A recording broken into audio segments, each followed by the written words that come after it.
Hello, I'm Kevin Thomas. I am the Heber Springs School Board President for this year. Thank you for allowing me to read to you, and today we are going to read Chapter 5, titled Gold in the Grass. So you guys ready? All right. Go, go, said Jack.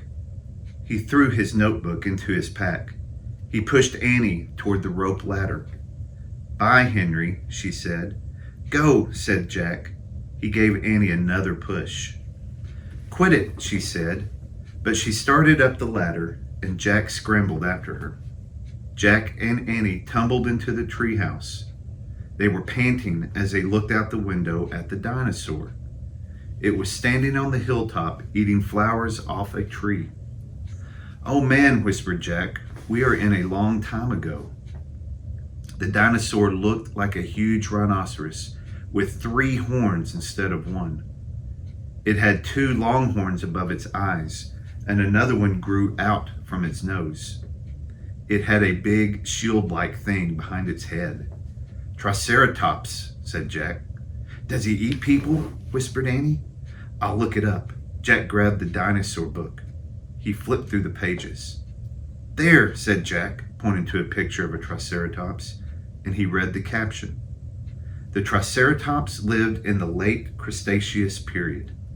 This plant-eating dinosaur weighed over 12,000 pounds.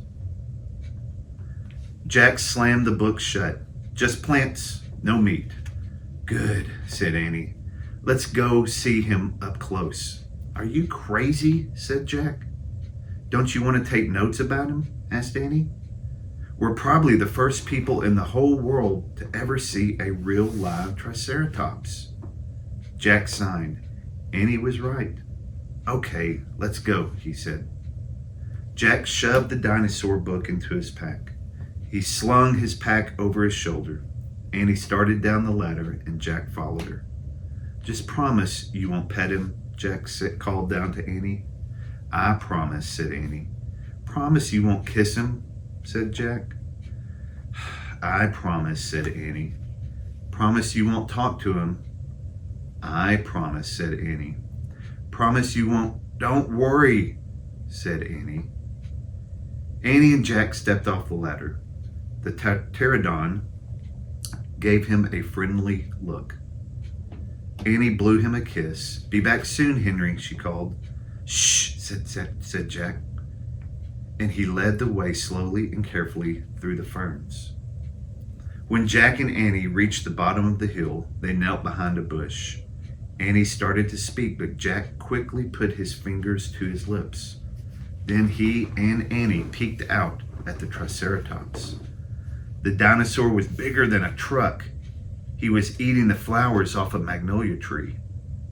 Jack slipped his notebook out of his pack and he wrote, Eats flowers. Annie nudged him. Jack ignored her. He studied the Triceratops again and he wrote, Eats slowly. Annie nudged him harder. Jack looked at her. Annie pointed to herself and she walked her fingers through the air. She pointed to the dinosaur and she smiled. Is he teasing? Jack wondered. Annie waved at Jack. Jack started to grab her. She laughed and jumped away. She fell into the grass in full view of the Triceratops. Get back, whispered Jack. Too late. The big dinosaur had spotted Annie. He gazed down at her from the hilltop.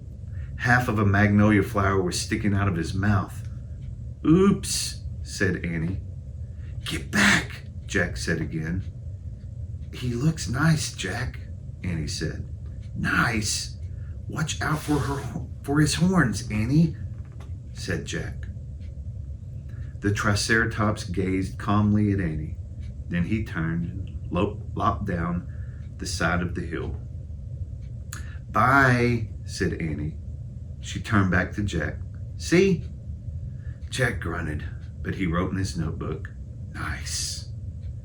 Come on, let's look around some more, said Annie. As Jack started after Annie, he saw something glittering in the tall grass. Jack reached down and picked it up, and it was a gold medallion. A letter was engraved on the medallion, a fancy M. Oh man, someone was here before us, Jack said softly. And that is the end of chapter 5. Thank you.